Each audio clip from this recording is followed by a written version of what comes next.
बिस्मिल्लाहिर्रहमानिर्रहीम। अस्सलाम वालेकुम नाज़रीन, आज के प्रोग्राम में आपको खुशामदीद कहते हैं। मैं हूँ सुमेरा मिर्ज़ाज। डॉक्टर आरिफ अलवी ने पाकिस्तान के 13वें सदर की हैसियत से ओहदे का हलफ उठा लिया है।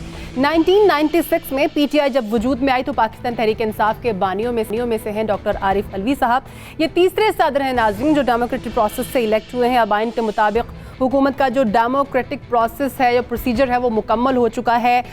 PTI के किसी भी फैसले की अब आइनी हर्डल्स कम से कम होंगी क्योंकि सदर, वज़ीर आज़म, वफाक और सूबाई हुकूमतों में पाकिस्तान तहरीक इंसाफ है या उनके इत्तेहादी हैं। दूसरे टॉपिक में हम बात करेंगे, नई हुकूमत आ चुकी, काम भी शुरू हो गया, लेकिन अपोजिशन वही पुराने घिसे पिटे इल्ज़ामात लेकर बैठी है। शहबाज शरीफ ने कहा कि वज़ीर आज़म इमरान खान साहब ने धांधली की तहकीकात के लिए कमीशन बनाने का ऐलान किया था, लेकिन अभी तक उसके ऊपर कोई पेशरफ्त नहीं हो सकी है। लेकिन फवाद चौधरी साहब ने इसका जवाब दिया है।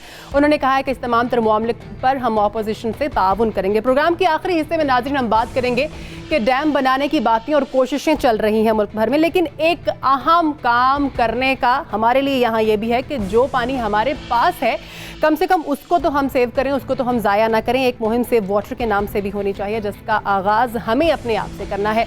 अपने मेहमानों का तारुफ करवाना चाहूँगी। इरशाद अहमद साहब प्रोग्राम में मेरे साथ मौजूद हैं, सर आपको वेलकम करती हूँ। इजहारुल हक साहब भी प्रोग्राम में हमारा साथ देंगे, सर आपको भी वेलकम करती हूँ। इसके अलावा राव खालिद साहब भी प्रोग्राम में हमारे साथ डिस्कशन में मौजूद रहेंगे, सर आपको भी वेलकम करती हूँ। शाह साहब, नए सदर आ गए और एक खुश आइंद बात जो है वो यहाँ पर ये भी है कि ममनून हुसैन साहब ने जमहूरी तरीके से अपना जो टेन्योर है वो मुकम्मल किया और नए सदर जमहूरी तरीके से इलेक्ट होकर मनसब संभाल चुके हैं। सर, एक जमहूरी सेटअप अब मुकम्मल हो गया है, everybody is on the seat now, क्या कहेंगे इस हुकूमत के बारे में आप? ये अच्छी बात है जी, अच्छी शुरुआत है और यही होना चाहिए एक ऐसे मुल्क में जो जमहूरियत के नाम पर, जमहूरी जद्दोजहद के ज़रिए बना, इस्लाम के नाम पर, जमहूरियत के नाम पर, फलाही रियासत के नाम पर, तो वहाँ जो तब्दीली है जिस सतह पर भी आए वो जमहूरी तरीके से होनी चाहिए। मार धाड़ के ज़रिए या मार्शल लॉ के ज़रिए या किसी मुदाखलत के ज़रिए नहीं होनी चाहिए या हंगामों के ज़रिए नहीं होनी चाहिए। बड़ी अच्छी बात है, तीसरी टर्म जो है वो शुरू हो रही है। तो बाकी ये है कि इत्तेफाक ऐसा है कि लोग भी वो आ रहे हैं, मिसाल के तौर पर अलवी साहब जो हैं वो डे 1 से तहरीक इंसाफ का हिस्सा हैं। इमरान खान साहब का मतलब ये है कि उन्होंने अपने पुराने साथियों को वो भूले नहीं हैं और उन्हें अहम मनासिब दिए हैं। लोग तो कहते थे कि इमरान खान साहब वज़ीर आज़म कभी नहीं बन सकते, लेकिन तब्दीली ये है कि जनाब आरिफ अलवी एक जो कारकुन थे तहरीक इंसाफ को, सदर पाकिस्तान के एक मनसब पर फायज़ हो चुके हैं।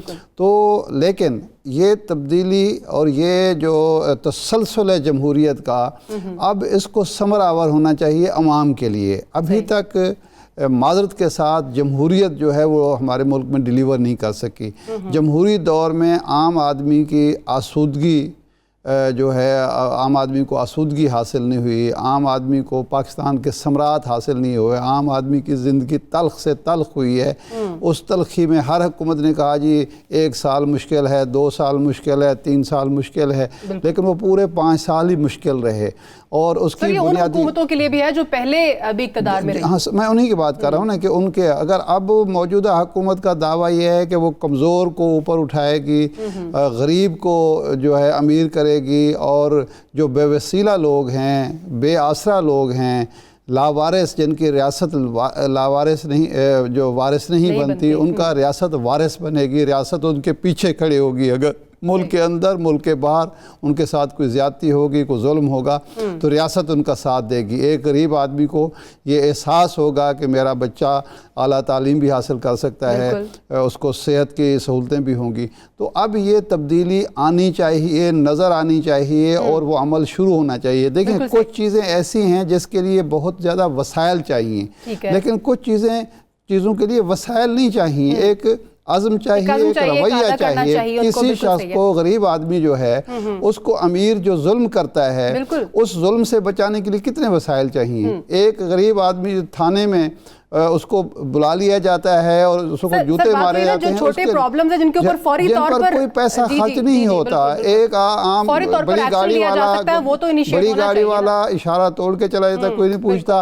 मोटरसाइकिल वाला जो है वो बेचारा इशारा ना भी तोड़े, रिश्वत देनी पड़ती है। तो ये काम बगैर पैसे के हो सकते हैं। इसके लिए अरबों डॉलर नहीं चाहिए। तो अगर ये काम शुरू हो जाए तो महसूस होगा कि वाकई रियासत वारिस बनी है इस कौम के और गरीब तबका। ठीक है इज़हारुल हक साहब, पाकिस्तान तहरीक इंसाफ के लिए हर तरफ से अब तकरीबन रास्ता खुला है, स्मूथ है रास्ता, विफाक है, सूबाई है और सदर मुमलिकत के ओहदों पर हम देख रहे हैं कि पाकिस्तान तहरीक इंसाफ का ही राज है। कानून साजी में अब कोई जो है वो खास रेजिस्टेंस नहीं होगी।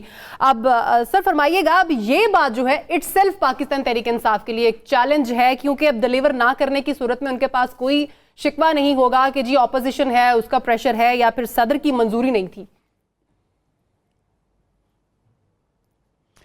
सुमेरा, डॉक्टर अलवी साहब का जो इंतखाब है बतौर सदर बहुत खुशाइंद बात है और पिछले सुदूर जो हैं वो मुझे याद आ रहे हैं। असल में जब बहार आती है ना गुलशन में, तो फिर आपको कफ़स पुराना याद आता है और कफ़स की तीलियां और सयाद याद आता है। सही कहा। अब मुझे वो याद आ रहे हैं साहब कि चौधरी शुजात हुसैन ने अपनी किताब में लिखा है कि उन्होंने ये कहा चौधरी साहब को कि शुजात मैनू तो यकीन ही नहीं आ रहा सी, मैं अपने आप नू चूंडी वड्डी है कि वाकई मैं सदर बन रहा। वो इकबाल ने कहा था ना कि फलक ने उनको अता की है खाजगी के जिन्हें खबर नहीं रविशे बंदा परवरी क्या है।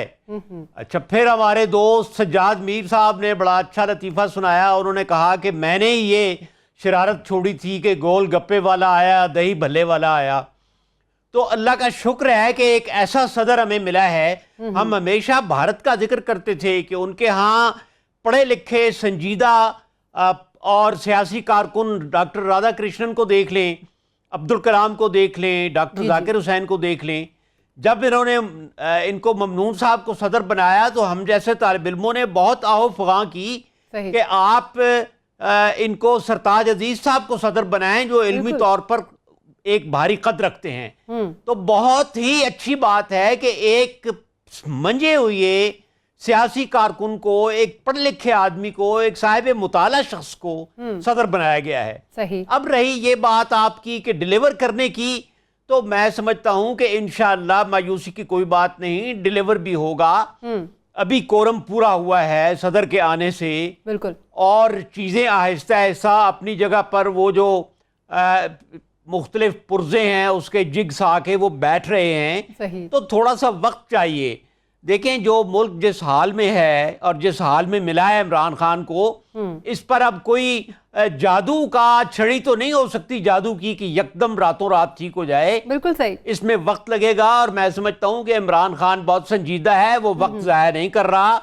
ये जो इनकी टीम है खैबर पख्तूनख्वा से लेके लाहौर तक और फिर इस्लामाबाद में, फिर कराची में जो इन्होंने सदर की गवर्नर की तैनाती की है, जी बिल्कुल, मैं समझता हूं कि बहुत ही जिसको ऑप्टिमल कम्बिनेशन कहते हैं ना, जो बेहतरीन कम्बिनेशन होता है, ये वो कम्बिनेशन है। और मुझे पूरी उम्मीद है कि अवाम से किए गए वादे पूरे होंगे। अभी इरशाद साहब ने जिन मसाइब का अवाम का जिक्र किया है वो इंशाल्लाह आहिस्ता आहिस्ता, क्योंकि असल मसला सुमेरा है अवेयरनेस का। अब लोगों में इतनी तब्दीली आ गई है कि पहले तो वो अरबों खरबों रुपए का फिक्र नहीं करते थे। सही। अब वो हेलीकॉप्टर के एक एक किलोमीटर को माप रहे हैं।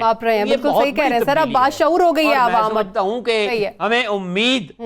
हमें उम्मीद रखनी चाहिए और हमारा मुस्तकबिल इंशाल्लाह दरख्शां होगा। ठीक है सर, हम भी यही उम्मीद करते हैं। राव साहब, जिस तरह से अभी बात कर रहे थे, इज़हारुल हक साहब कॉम्पिटेंसी बयान कर रहे थे सदर साहब की, वज़ीर आला पंजाब और कुछ विफाकी और सूबाई काबीना को जब जिम्मेदारियां अलॉट हुई तो सोशली भी और अपोजिशन की तरफ से भी बड़ी तनकीद सामने आई। लेकिन आरिफ अलवी साहब right man for the right job के फ्रेज पर पूरा उतरते हैं। ये जस्टर अवाम की तरफ से ही आया क्योंकि सोशली जो है वो कोई तनकीद सामने नहीं आई। ममनून हुसैन की तरह कम से कम खामोश सदर तो नहीं होंगे और इसका उन्होंने खुद भी कहा है कि मैं एक्टिव सदर हूँगा।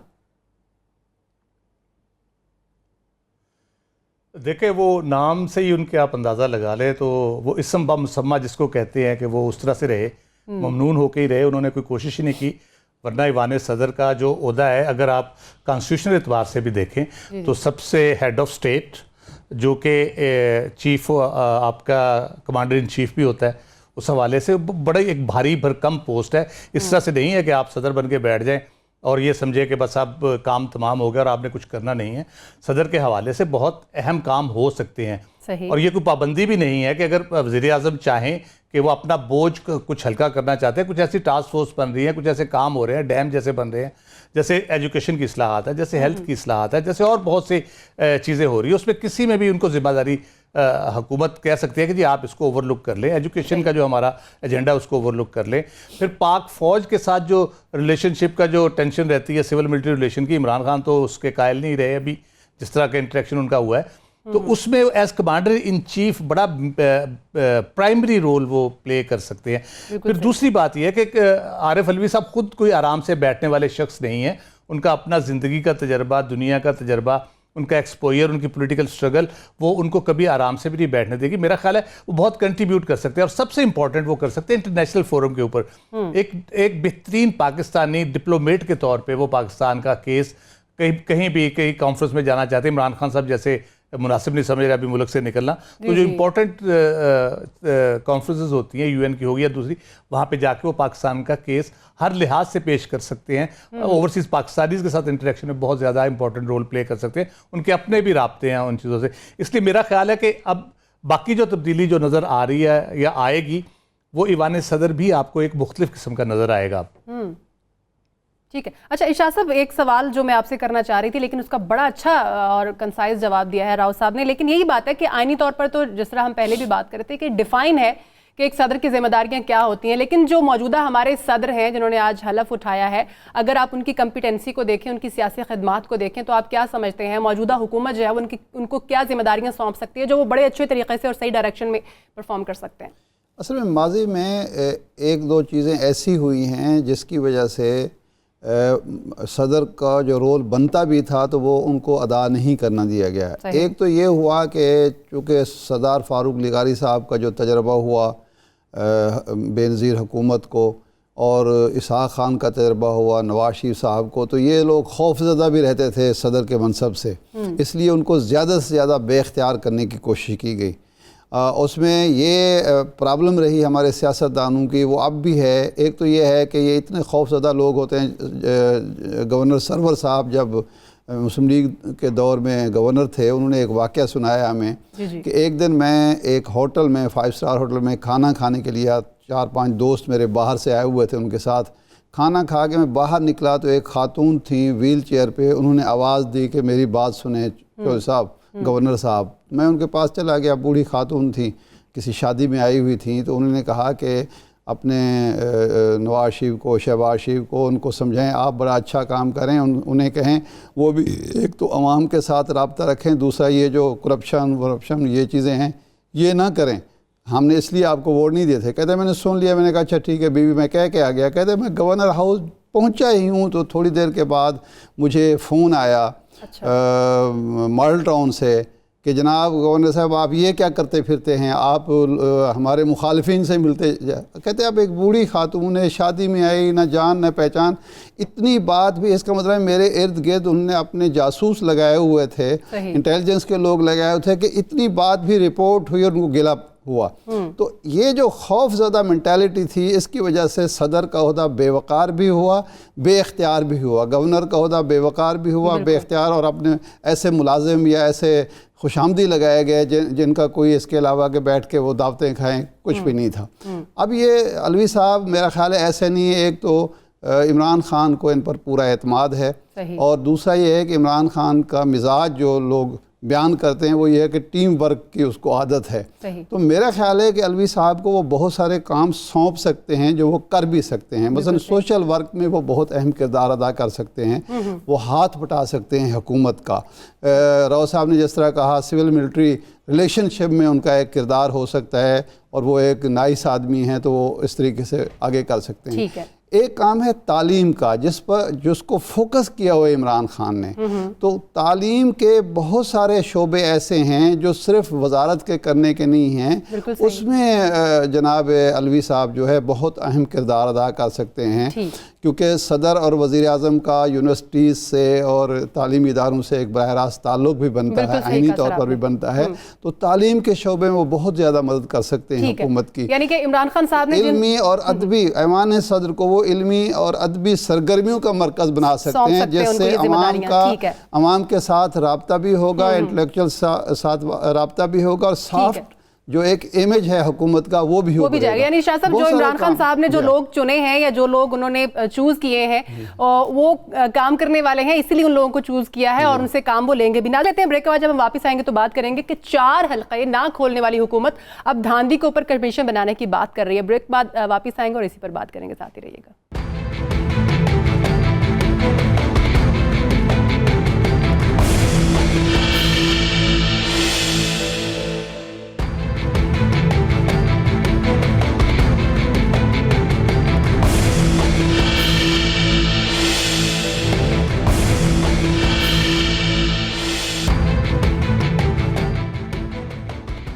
ब्रेक के बाद खुशामदीद नाज़रीन। इजहारुल हक साहब, जो अपोजिशन धांधली के इशू पर मुत्तहिद हुई, उसका इत्तेहाद आपने पहले इजलास में धांधली के इशू पर ही होने वाले एहतजाज में देख लिया होगा।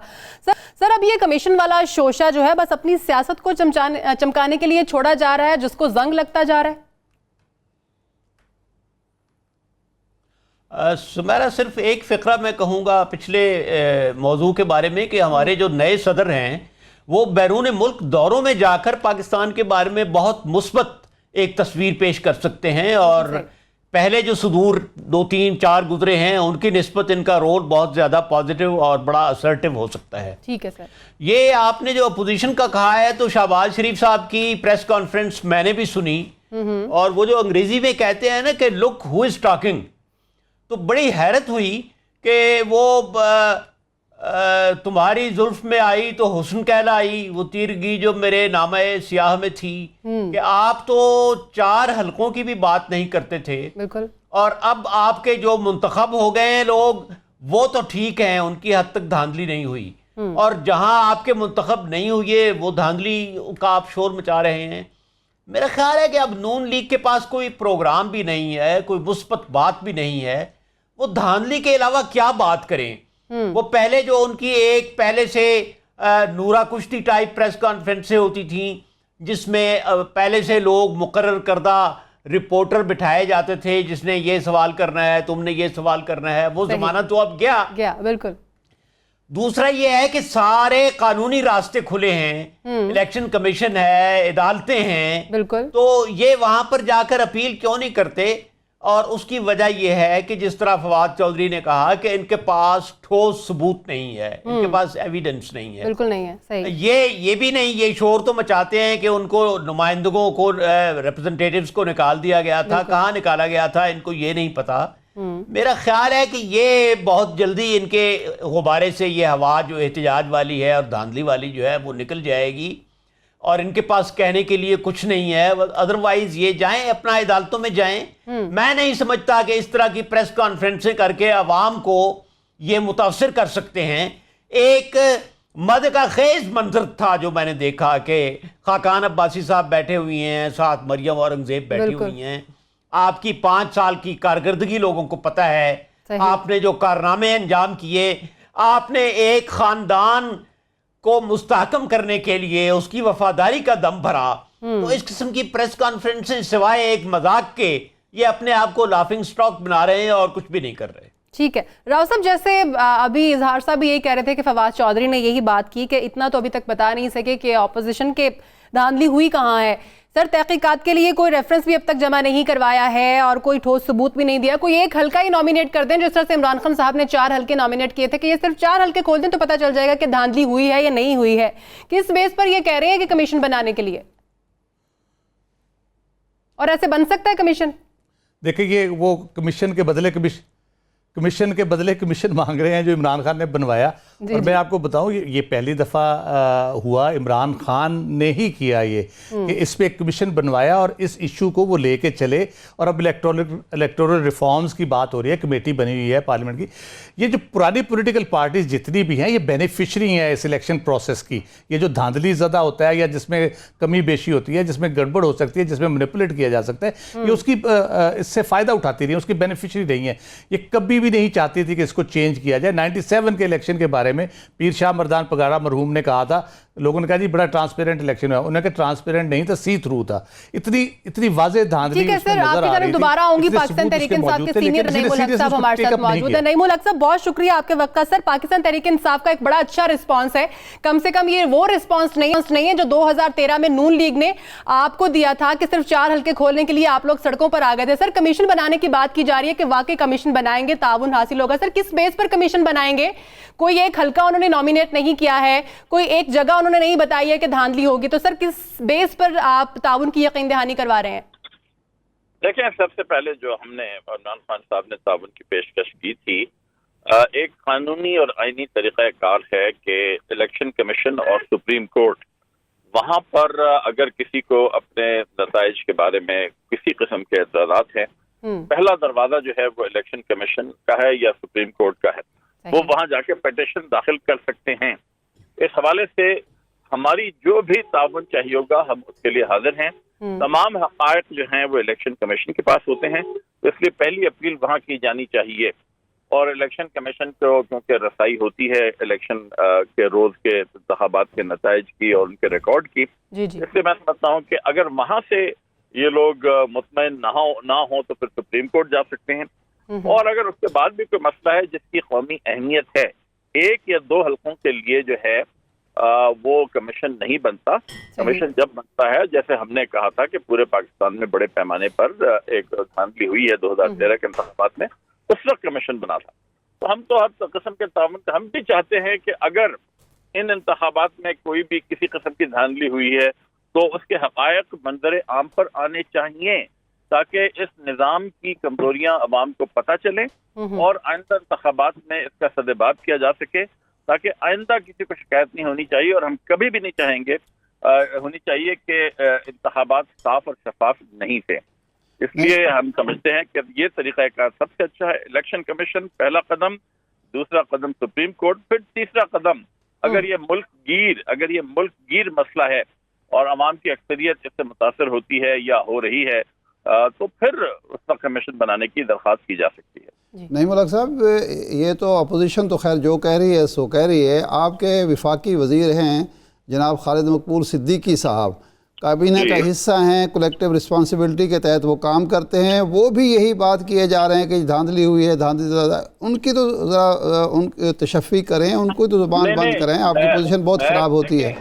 मैंने आपको तरीक़ाकार की निशानदेही कर दी है। अगर खालिद मकबूल सिद्दीकी साहब को भी शिकायत हैं तो उनका हक है कि वो पहले इलेक्शन कमीशन को अप्रोच करें, उसके बाद अदालतें मौजूद हैं, और फिर बाद में जैसा कि मैंने कहा अगर मसले की नौयत बहुत गहरी है और बहुत ही मुल्कगीर है, फिर एक बाकायदा एक कमीशन का क़याम भी अमल में लाया जा सकता है। हम हर ऐसी अपील के साथ ताउन करते रहेंगे किसी भी हवाले से जहां पर वो समझते हैं कि हुकूमत के ताउन की जरूरत है, मगर तमाम इलेक्शन का रिकॉर्ड होता है धांधली के हवाले से वो इलेक्शन कमीशन के पास होता है, हमारे पास नहीं होता। मगर उसूली तौर पर हम इस बात पर कायम हैं कि इंतखाबात साफ और शफाफ बनाने के लिए इस मौजूदा इंतखाबी निज़ाम में जितनी भी कमजोरियां हैं उनको दूर करना होना चाहिए। नहीं, लेकिन ये फरमाएं कि इसके लिए कोई आपने कमेटी बनाई है, आप कोई तरीक़ाकार वज़ा करें कि आइंदा ये शिकायत पैदा ना हो। अभी ये नहीं, ये मसला इस वक्त ज़ेर गौर नहीं है हमारे लिए। नहीं, मैं इस हवाले से नहीं बात कर रहा, मैं इंतखाबी इस्लाहात के हवाले से बात कर रहा हूँ कि कोई उसके लिए इंतखाबी इस्लाहात के हवाले से कौमी असेंबली की एक कमेटी मौजूद है जिसने माफ कीजिएगा मौजूद थी पिछली वो तो ख़त्म हो गई ना, अब वो ख़त्म हो गई। अब नई पार्लियामेंट जो है, मैं समझता हूँ कि वो जो इंतखाबी इस्लाहात की जो पिछला बिल था उसमें मजीद बेहतरी की गुंजाइश है। हम इंशाअल्लाह इंतखाबी इस्लाहात के हवाले से जरूर कौमी असेंबली में इस मसले को उठाएंगे और हम चाहेंगे कि इंतखाबी जो रिफॉर्म्स हैं, जो इस्लाहात हैं, वो और ज्यादा बेहतर बनेंगे। ठीक है नईमुल हक साहब, बहुत शुक्रिया आपके वक्त का। साहब आप बात कर रहे थे, प्लीज कंप्लीट कीजिए। अच्छा सुमेरा जी साहब सुमेरा, मैं अर्ज करना चाहता हूं कि ये जो कमीशन की बात कर रहे हैं तो 10 साल इन्होंने कमीशन खाया और ये 10 साल आदी हो गए थे लुक़्मा तर के। रोटी के ऊपर घी भी था और साथ दही भी था, अब ये आ गए हैं सूखी रोटी पर, तो इसलिए ये कमीशन का शोर मचा रहे हैं। कमीशन से इनकी मुराद वो कमीशन है, ये कमीशन नहीं है। ठीक है जी राव साहब। जी मैं ये अर्ज कर रहा था कि ये देखें, इसमें जो बुनियादी एक इलेक्शन कमीशन का रोल है वो बहुत नज़रअंदाज किया जाता है। इलेक्शन कमीशन को स्ट्रेंथन करने के हवाले से, उसको वसाइल देने के हवाले से, और कानूनी जो उसके जो इलेक्टोरल रिफॉर्म्स की बात की जा रही, कानूनी तौर पे उसको पूरी तरह आज़ाद करने के हवाले से, बज़ाहिर तो वो है आज़ाद, लेकिन जब उनको डिपेंडेंसी आती है उनकी आरओज़ के ऊपर या डीसीओज़ के ऊपर या बाकी इंतज़ामी मामलात के ऊपर, फ़ौज तैनात भी करनी पड़ती है आपको, तो वो फिर थोड़ा सा वो कंप्रोमाइज़ होता है उसका रोल। उनको इतना ताकतवर बनाना चाहिए। हमारे पड़ोस में मौजूद है इलेक्शन कमीशन उसका। फिर आपके इलेक्ट्रॉनिक वोटिंग का सिस्टम है एक, जो 2010 से आप कोशिश कर रहे हैं, आज तक आप उसको इम्प्लीमेंट नहीं कर सके। बुनियादी तौर पे जो मैं अर्ज़ कर रहा था, ये जो पुरानी पॉलिटिकल पार्टीज उनको सूट नहीं करता, उन्हें मैनिपुलेट करना होता है, उनको इसको अपनी मर्जी से रिजल्ट्स उन्होंने तैयार करवाने होते हैं। इलेक्शन डे के हवाले से किसी पार्टी ने कोई इतराज़ नहीं किया, पोलिंग के पूरे प्रोसेस पे किसी ने कोई इतराज़ नहीं किया। एक आरटीएस सिस्टम नया इजाद इस दफ़ा किया गया, उसको शामिल किया गया उसमें, उसकी वजह से सारी खराबी पैदा एक हुई है। बिल्कुल ये बात दुरुस्त कह रहे हैं फवाद साहब कि कोई इन्होंने एक सॉलिड किस्म की कोई चीज़, कोई ऐसी खराबी बयान नहीं की। अगर ये कमीशन बन भी जाता है, 2013 का जो कमीशन नासिर मुल्क साहब की सरबराही में बना था, एग्जैक्टली वही रिकमेंडेशंस आएंगी कि इलेक्शन कमीशन तैयार नहीं था, 5 साल से उसको पता था इलेक्शन कमीशन पूरी तरह तैयारी नहीं थी, ट्रेनिंग प्रॉपरली उन्होंने की हुई थी, कोई मैसिव किस्म का कोई कह लें कि प्लॉट नजर नहीं आया कि धांधली का किया जाएगा, इंडिविजुअल लेवल पे हुई कुछ कमी बेशी रहेगी, इस किस्म का रिजल्ट इसका आना है कि पॉलिटिकल पार्टीज को पार्लियामेंट के अंदर बैठ के इसको पूरी तरह रिफॉर्म करना चाहिए। इलेक्शन कमीशन में भी लोग, उनके जो हेड से लेके मेंबर्स तक कंपिटेंट किस्म के लोग होने चाहिए। सिर्फ रिटायर्ड लोगों को ओब्लाइज करने के लिए नौकरियां नहीं देनी चाहिए वहां पे, उसमें भी अमेंडमेंट की जरूरत है। जजेस के अलावा भी लोग आ सकते हैं, अच्छे कंपिटेंट ब्यूरोक्रेट्स, एडमिनिस्ट्रेटर आ सकते हैं वहां पे। बिल्कुल सही। अच्छा इरशाद साहब, अभी हमने देखा जिस तरह से नईमुल हक साहब बात करें, बज़ाहिर तो लगता है कि उनकी प्रायोरिटीज़ में, तरजीहात में उनके इंतखाबी इस्लाहात नहीं हैं। तो सर इस वक्त की अहम ज़रूरत है कि इंतखाबी इस्लाहात जो है उसका बिल पास होना चाहिए, नई इस्लाहात आनी चाहिए, अमेंडमेंट होनी चाहिए, इसमें चेंजेस आनी चाहिए, इसमें भी। हाँ, ये बात, इस पे बात करने से पहले मैं वो शहबाज शरीफ साहब की जो प्रेस कॉन्फ्रेंस थी, जी ये सिर्फ इतनी बात नहीं है कि वो अपनी सियासत को ज़िंदा रखने के लिए ये इशू उठा रहे हैं। असल इशू ये बना हुआ है एहतसाब का। खौफ ज़दा हैं पीपल्स पार्टी और नून लीग के लोग कि अगर ये एहतसाब का अमल इसी रफ्तार से चलता रहा या इसको मज़ीद तेज़ किया गया तो इनके बेशतर टॉप लीडरशिप जो है वो जेलों में होगी, अडियाला जेल में होगी या कुरंगी जेल में होगी या कहीं और बैठे हुए होंगे। तो ये असल में फ़ज़ा ये बना रहे हैं कि हम महाज़ाराई को इतना तेज़ कर दें कि जब ये गिरफ़्तार हों, उनको सज़ाएँ सुनाई जाएँ नैब की तरफ से, नैब अदालतों की तरफ से, तो ये कह सकें कि जी हमें असल में करप्शन पर सज़ा नहीं मिली, बल्कि हमने चूँकि आवाज़ बुलंद की थी इलेक्शन के ख़िलाफ़, इमरान खान के ख़िलाफ़, फ़ौज के ख़िलाफ़, दूसरे अदलिया के ख़िलाफ़, तो इसलिए हमें विक्टिमाइज़ किया जा रहा है। यही नैरेटिव था नवाज शरीफ साहब के कि वहाँ अदालत के सामने तो एक पुर्जा नहीं पेश कर सके, कतरी ख़त पेश किया तो कतरी शहजादे को पेश नहीं कर सके कि वो कम अज़ कम डिफेंड कर सके अपने ख़त को। तो अब ये एक वजह ये भी है। अब जहाँ तक इंतखाबी इस्लाहात का, ये हुकूमत, मौजूदा हुकूमत जो है उसकी सबसे ज़्यादा ज़िम्मेदारी है कि अगर अगले इलेक्शन को आपने महफूज रखना है इल्ज़ामात से और अगली टर्म भी आपने अगर लेनी है अपनी कारकर्दगी की बुनियाद पर, तो आप इलेक्शन के बारे में जो हमेशा एतराज़ात होते हैं, जो कमी बेशी होती है, जो कमज़ोरियाँ इलेक्शन कमीशन में मौजूद हैं और इलेक्शन प्रोसेस में मौजूद है, उसको ख़त्म कर दें ताकि अगले इलेक्शन कम अज़ कम साफ शफाफ हों, उन पर आवाम को भी एतमाद हो, सियासी जमातों को भी एतमाद हो, और जब सियासी जमातें कोई एतराज़ करें तो लोग उनको रिजेक्ट करें कि आप गलत कह रहे हैं, ये हो ही नहीं सकता। अब जहाँ तक ये जो इलेक्शन हुए हैं, इस इलेक्शन में प्रॉब्लम ये हुआ है कि मुस्लिम लीग नून जो आदी थी इलेक्शन को हाईजैक करने की, जिस तरह से डब्बे भरे जाते थे, जिस तरह थैले तब्दील किए जाते थे, वो काम इस दफ़ा फ़ौज ने नहीं होने दिया। फ़ौज पर भी गुस्सा इसी बुनियाद पर है कि उनका जो ख्याल था, देखें आप अप्रैल और मार्च अप्रैल के अखबारात को देखें, हमारे तज्ज़िया निगारों का ये ख्याल था कि ये आराम से मुस्लिम लीग नून जो है इलेक्शन जीत लेगी। क्यों आराम से जीत लेगी? अब हम सवाल करते कैसे जीत लेगी कि जो उनको ढंग आता है, उनको गोरा आते हैं इलेक्शन जीतने के। सही। वो जो ढंग गुर आते तो फिर थे, वही जो होंगे गोरा ना, आते धांधली थे, वाले। वो चलने नहीं दिए गए। सही। अब वो हमारे जो तजियाकार भाई हैं वो भी शर्मिंदा हैं, और वो जो लीडर हैं, वो जो नहीं उनको मौका मिला, वो गुस्से में हैं। सही। तो असल में वजह ये बनी है। तो अब अगले इलेक्शन को इन चीज़ों से महफूज रखने के लिए लाजमन इंतखाबी इस्लाहात होनी चाहिए। इनको खुद तजर्बा हो चुका है पिछले इलेक्शन का, इस इलेक्शन का, तो इसलिए उन तजर्बात की रोशनी में कम अज़ कम जो नासिर मुल्क कमीशन ने तजावीज़ दी थी और जिन खामियों की निशानदेही की थी, उन खामियों को तो दूर कर दिया जाए इलेक्शन कमीशन से और इलेक्शन प्रोसेस से। इज़हारुल हक साहब, किस तरह की रिफॉर्म्स की ज़रूरत है मौजूदा जो इंतखाबी अच्छा, तरीक़ाकार है, किन लोगों को अपॉइंट करना चाहिए, कैसे लोग आने चाहिए इसमें? मैं यही अर्ज करने वाला था, मैं खुद आपसे कहने वाला था। अभी राव साहब ने एक बात बड़ी अच्छी की कि रिटायर्ड लोगों को ये नौकरियों के लिए एक चरागाह बन जाती है। देखें, ये जो पहली हुकूमतें थीं, इन्होंने कब्रिस्तान आबाद किए। एक कब्रिस्तान जो है वो वफाकी मोतसिब के दफ्तर का है, उसमें 20-50 रिटायर्ड अफसर लगे हुए हैं। अच्छा, इसी तरह इलेक्शन कमीशन जो है वो एक और चरागाह बनी हुई है, हियरिंग एड्स लगाई हुई हैं, बाजू इनके जो हैं वो मसनूई हैं, सर धड़ सब मसनूई हैं, कोई 70 साल का है, कोई 80 साल का पीरे तस्मा पा है। तो एक तो मेरिट पर आना चाहिए सर्विंग लोगों को, जो यंग हो, जिनकी सर्विस रहती हो, जिनको अपने कैरियर का ख्याल हो, उनको अपनी पेंशन का ख्याल ना हो।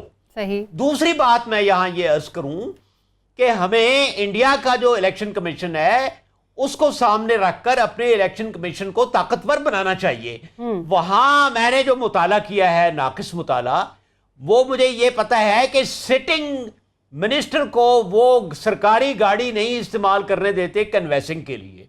सही। अच्छा, हमारे यहाँ अब तक ये रिवायत रही है कि इलेक्शन कमीशन जो है वो सिवाय एक बेजान ढांचे के उसकी और कोई अहमियत नहीं है। ना वो किसी को रोक सकता है, ना वो किसी को पट्टा डाल सकता है, ना वो किसी को सही काम करने देता है। सही। तो सबसे पहले इलेक्शन कमीशन की तश्कील नौ, उसके इख्तियारात, और उसमें ऐसे लोगों को लाया जाए जो निडर हों, किसी सियासतदान से न डरें, किसी मसलहत का शिकार न हो, और उनके सामने अभी 10-15 साल का कैरियर हो, ताकि वो अपना काम उस पॉइंट ऑफ व्यू से कर सके। ठीक है इरशाद साहब, ये जो मैंने अर्ज करना, ठीक है इरशाद साहब, जो ऑपोजिशन धांधली का रोना रो रही है, क्या पाकिस्तान तहरीक इंसाफ की जो परफॉर्मेंस है अभी उन्होंने जो काम कर रही है या प्लानिंग कर रही है, उसके ऊपर असरअंदाज होगी, कोई हर्डल्स होंगी इनके लिए, या एक कमज़ोर एहतजाज साबित होगा? मेरा नहीं ख्याल जी। देखें, माजी में जो एहतजाज होते थे, ये हकीकत है कि उसको किसी न किसी हल्के की पुष्टपनाही हासिल होती थी। मिसाल के तौर पर इस्टेब्लिशमेंट का जो एक हिस्सा है, जिसको हमारे मुख्तदर इदारे का लफ्ज़ इस्तेमाल किया जाता है, ब्यूरोक्रेसी का कोई हिस्सा जो सिविल ब्यूरोक्रेसी है, या ताजरों को उकसाया जाता था, ताजरों को आगे लाया जाता था, या मजहबी हलकों को आगे लाया जाता था कोई ना कोई इशू खड़ा करके। इस वक्त एक तो रियासत के सारे इदारे जो हैं वो हुकूमत के साथ खड़े हैं। उनको अंदाज़ा हो गया है कि इस हुकूमत की नाकामी का मतलब क्या होगा। सही। जिसके पास जज्बा भी है, जिसके पास आज़म भी है, और जिस पर माजी का बोझ भी नहीं है, अगर उसको भी नाकाम कर दिया गया तो फिर मसाइल बढ़ जाएंगे, कम नहीं होंगे। एक बात। दूसरी बात यह है कि कोई इशू इस वक्त नहीं है जिसको एक्सप्लाइट किया जा सके। मसलन ये आतिफ मियाँ का इशू था, वो गलती हुकूमत की थी, बनाने की कोशिश की गई, लेकिन उससे पहले उन्होंने रुजू कर लिया और वो इशू नहीं बनना। तो इसलिए मेरा नहीं ख्याल। और फिर ये मैं तो इसको निकम्मी अपोजिशन कहता हूँ। लोग नाराज़ भी होते हैं, दोस्त गिला भी करते हैं। मसला ये है कि हंगामा करना पार्लियामेंट के अंदर अपोजिशन का, खड़े होकर शोर मचाना जो है, ये कौन सी अपोजिशन है? अपोजिशन तो ये है कि जी आप असम्बली के अंदर हुकूमत की खामियों की इस तरह निशानदेही करें खड़े हो कि अवाम आपके साथ हों और हुकूमत के लिए जवाबदेही मुश्किल हो जाए, जवाब देना मुश्किल हो जाए। ये नहीं, एक दिलचस्प सी बात है, जनाब बिलावल और जनाब शहबाज शरीफ साहब ने उस दिन इमरान खान की तकरीर सुनने से इनकार कर दिया। इतना शोर मचाया गया कि इमरान खान जो है, जो लिखी हुई तकरीर था, वो नहीं पढ़ सका असम्बली में। आपने कहा देखें जी, हमने इमरान खान को तकरीर नहीं करने दी बिल्कुल सही। और शोर मचाते रहे, और अब हो गया। GHQ में जब इमरान खान तकरीर कर रहा था तो जनाब बिलावल भी और जनाब शहबाज शरीफ साहब भी बड़े खुशू व खुजू से सुन रहे थे। बिल्कुल सही वहाँ कह रहे। किसी को हिम्मत नहीं हुई कि जी हम इसकी तकरीर सुनने तो नहीं आए। बिल्कुल। तो इसका मतलब ये है कि आपके दोहरे मेयार हैं और आप मजबूर हैं कि आप सिर्फ ये दिखाने के लिए कि हमारी GHQ तक रसाई है या फ़ौज हमें कोई बहुत ज़्यादा पसंद नहीं करती, आप वहाँ पहुँच भी जाते हैं, इमरान खान तकरीर सब्र सुकून से सुनते भी हैं। तो ये अपोजिशन है। अपोजिशन तो ये है कि आप वो हुकूमत को हुकूमत ना करने दें, वो कानून साजी ना कर सके। हुकूमत जो है ऐसे इश्यूज़ आप उठाएं कि अवाम आपके साथ खड़े हों। आप जो भी मसलन डैम बन रहा है, आपने इसकी मुखालफत शुरू कर दी। भाई आप ये हुकूमत की मुखालफत कर रहे हैं या पाकिस्तान की मुखालफत कर ठीक रहे है। हैं? इशार साहब, मलिक अहमद खान साहब हमारे साथ हैं, पाकिस्तान मुस्लिम लीग नून के रहनुमा हैं। सर आपका बहुत शुक्रिया। सर इज़हार साहब आपकी जानिब आऊंगी, पहले हम नून लीग का मौक़िफ़ ले लें। करना है जी सर, आपकी तरफ आऊंगी। मलिक अहमद खान साहब हमारे साथ मौजूद है। मलिक साहब बहुत शुक्रिया आपके वक्त का। सर फरमाइएगा, नून लीग को एक कमज़ोर अपोजिशन के तौर पर कंसीडर किया जा रहा है। सिर्फ पाकिस्तान तहरीक इंसाफ ही नहीं बल्कि जो आम आवाम है वो भी देख रही है कि इस वक्त अपोजिशन जो है वो कितनी वीक है। सर किस बेस पर आप ये कमीशन बनवाना चाह रहे हैं? देखिए जी, मैं इसमें तो सिर्फ आपको दो बातों पे इस वक्त आपके सवाल के जवाब में दो बातें कह सकता हूँ कि देखें, अभी हुकूमत जो बनी, इस हुकूमत बनी को 10, 12 या 15 रोज हो गए होंगे ज्यादा से ज्यादा। और अगर किसी भी मैं पैमाने पे देखूं कि अगर मैंने ऑपोजिशन करनी है तो मैंने उस तरह की ऑपोजिशन नहीं करनी जिस तरह इस मुल्क का सवा सत्यानाश इमरान खान ने किया। धरने, फसाद, करूने वस्ता का मुल्क बनाया, को पानीपत की जंग छेड़ के बैठे रहे, इस्लामाबाद के लॉकडाउन, तहरीके, सिविल नाफरमानी, पहली बार नॉन हिस्ट्री में कि अपने ही मुल्क के अंदर, वो तो कभी ऐसा था कि जब किसी बैरूनी ताकत से को आजाद मुल्क कराना हो तो तब। हम उस तरह की ऑपोजिशन कतई तौर पे ना हम ये करना चाहते हैं, ना मुल्क में इंतशार फैलाना चाहते हैं। अगर ये किसी की ख्वाहिश हो कि वो समझें कि हम गिराओ, जलाओ, धरने, फसाद इसको अपोजिशन कहते हैं, तो ये कतई तौर पर मुस्लिम लीग नून का ना ये मंशूर है और ना हम ऐसा करेंगे। दूसरी बात रही कि ये जो डैम की बात मैंने इरशाद साहब की सुनी, तो इरशाद साहब मैं पूरी संजीदगी के साथ मैं इस बात को आपके गोशगुजार करना चाहता हूँ कि ये जो भाषा दासू डैम की एक पोजीशन जो फिजिबिलिटी रिपोर्ट के साथ मुंसलिक है, हर कोई देख सकता है। इवन आपको थोड़ी सी एफर्ट के बाद वो आपको मिल जाएगी। आप उसकी वेबसाइट भी मौजूद है जिसपे 130 अरब रुपए जमीन की परचेज के लिए नवाज गवर्नमेंट ने दिए, और ये कुछ ज्यादा पुरानी बात नहीं है, 2 साल पुरानी बात है। फिर उसकी फिजिबिलिटी में ये कहा गया कि फॉरेन फंडिंग के बजाय हम इसको अपने PSDP के उस शेयर में से भी 7 साल के पीरियड में कंस्ट्रक्ट करेंगे। अब ये 2 बातें हो गई। सही। अच्छा, अभी जब चीफ जस्टिस साहब ने अपना एक फंड के डैम के लिए एक फंड का एक अकाउंट, वो फंड रेजिंग की उन्होंने कोशिश की, तो हमने एतराज नहीं किया। बिल्कुल करना चाहिए। हम कहते हैं कि ये मुल्क की जरूरत है कलेक्टिवली, ये पोलराइजेशन के बगैर कि मैं PTI आप नून लीग, इस बात से कतई ताल्लुक कि आप इसको डैम के बनने में एफर्ट होनी चाहिए, लेकिन इस बात को भी रजिस्टर होना चाहिए कि भाषा दासू डैम के लिए एक रोड मैप और उसकी जमीन एक्वायर करने के लिए पैसे, फिर PSDP से पहले साल में कितने पैसे, दूसरे साल में कितने पैसे, उसकी तो एक ब्लूप्रिंट मौजूद है।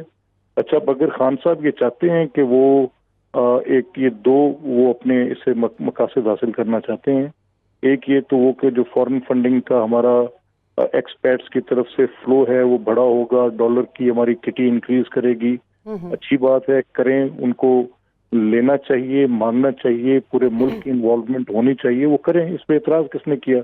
और ये किसने कहा कि हमने डैम की मुखालफत की? हम तो डैम को इनिशिएट करने वाले हैं। हाँ, मैंने सवाल पूछना है। जी मलिक साहब अगर इजाज़त दें, आप जो बातें कर रहे हैं ना, मैं 100% आपसे मुत्तफिक हूँ। यही एक संजीदा सियासतदान का और संजीदा सियासत का तकाजा है। आप दुरुस्त फरमा रहे हैं, लेकिन ये बात आप शहबाज शरीफ साहब को, आसन इकबाल साहब को, ख्वाजा आसिफ साहब को आबिद शेरली साहब को समझाएं, जो ये कह रहे हैं कि जी भिखारी है, भीख मांग रहा है। साद रफीक भिखारी के साद रफीक साहब ये बात कर रहे हैं। मैं तो कहता हूँ कि आप जो बात कर रहे हैं इसकी तायद करता हूँ मैं, कि आपका जो उसमें कंट्रीब्यूशन है वो मौजूद है, बिल्कुल डिनाई नहीं करता, मानना चाहिए। मैं अर्ज करूँ, देखिए शहबाज साहब की जो कल की प्रेस कॉन्फ्रेंस है, मैं मौके पे मौजूद था, तो कहाँ पर उन्होंने ये कहा कि ये भिखारी और मांग रहे, उन्होंने ये जरूर कहा कि एक डैम की फिजिबिलिटी स्टडी और रोड मैप और उसका ब्लूप्रिंट अवेलेबल है। उस पर उन्होंने ये कहा कि अगर ये जो फंडिंग इकट्ठी करने की कोशिश कर रहे हैं तो ये इतनी हिमंगस टास्क होगी, इतने बड़े डॉलर्स थ्रू एक्सपर्ट्स लेना। तो उन्होंने बताया कि अगर कितने एक्सपर्ट्स हैं, वो कितने पैसे दें, कितना किसी का पेइंग कैपेसिटी हो सकता है, कौन कितना डोनेट कर सकता है, और किसके पास कितने वसाइल हैं। जो मलिक साहब, यहाँ एक सवाल पैदा होता है, मुझे इजाजत दें पूछने की। जी ज़ार साहब। मलिक साहब, मैं ये अर्ज करना चाहता हूँ कि आप रोड मैप और ब्लूप्रिंट का बार बार जिक्र फरमा रहे हैं, तो 10 साल वहाँ हुकूमत रही, 5 साल वफाक में रही, तो रोड मैप और ब्लूप्रिंट से आगे क्यों नहीं गए? क्या मजबूरी थी? काम शुरू करा देते सर। ये आखिर और भी तो इतने बड़े बड़े प्रोजेक्ट्स हुए हैं। मैं आपका बड़ा ही अच्छा सवाल है और मैं आपका शुक्रगुजार हूं कि आपने ये सवाल उठाया। देखिए, जब 2013 में मुस्लिम लीग को हुकूमत मिली तो उस वक्त सबसे बड़ा चैलेंज और जिस बुनियाद पर वोट मिला था वो था कि 18 घंटे की, 20 घंटे की, आप भी उस तकलीफ से गुजरते थे, मैं भी गुजरता था, बहैसियत Pakistani, without being on party lines, हम सब लोग एक तकलीफ में थे कि बिजली का एक बहुत बड़ा बहरान था, एनर्जी क्राइसिस के हम शिकार थे। और ये अगर हम डैम की तामीर की तरफ जाते तो 12 साल के बाद हम कोई पहला मेगावाट नेशनल ग्रिड को दे सकते थे। तो फिर एक मिक्स ऑफ एनर्जी की जरूरत थी। जो बाकी बड़े प्रोजेक्ट्स थे वो प्रोजेक्ट इस बुनियाद मलिक साहब, आप ये कहना चाह रहे हैं कि आप इन प्रोजेक्ट से हटकर बाकी जो बड़े प्रोजेक्ट्स थे उनके ऊपर आपने कॉन्सेंट्रेट किया। बहुत शुक्रिया आपके वक्त। मलिक अहमद खान साहब हमारे साथ मौजूद थे। नाज़रीन, लेते हैं ब्रेक के बाद हम वापस आएंगे। कुर्राए अर्ज पर नाज़रीन, मशरिक से मगरिब और शमाल से जुनूब तक जो ज़िंदगी के रंग हैं वो सारे पानी की वजह से हैं। वो एग्रीकल्चर हो, वो इंडस्ट्री हो, वो इकॉनमी हो, उसके तमाम शोबाजात का पहिया जो है वो पानी की मरहून मिन्नत है। डैम्स बनने की कोशिशें तो हो रही हैं, लेकिन यहाँ पर जो हमारा फ़र्ज़ है वो ये है कि जो पानी हमारे पास है कम से कम उसको हम एहतियात के साथ इस्तेमाल करें, उसको ज़ाया करें। इसके ऊपर हुकूमत क्या कर सकती है, इसके ऊपर फर्द वाहिद क्या कर सकता है, ब्रेक के बाद डिस्कस करते हैं।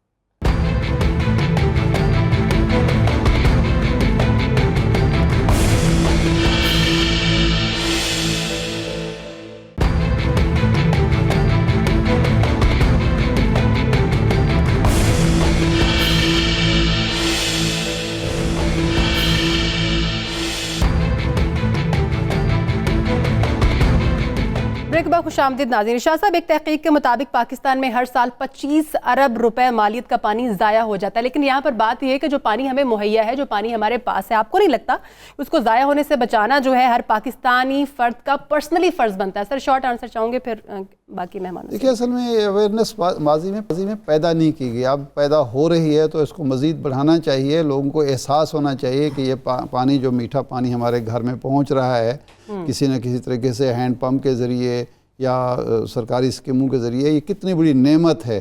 और कुरान मजीद ने तो कहा है कि वफ़िल माए हयात या उल अलबाब, कि ये पानी में ही ज़िंदगी है, ये हमारी लाइफ लाइन है।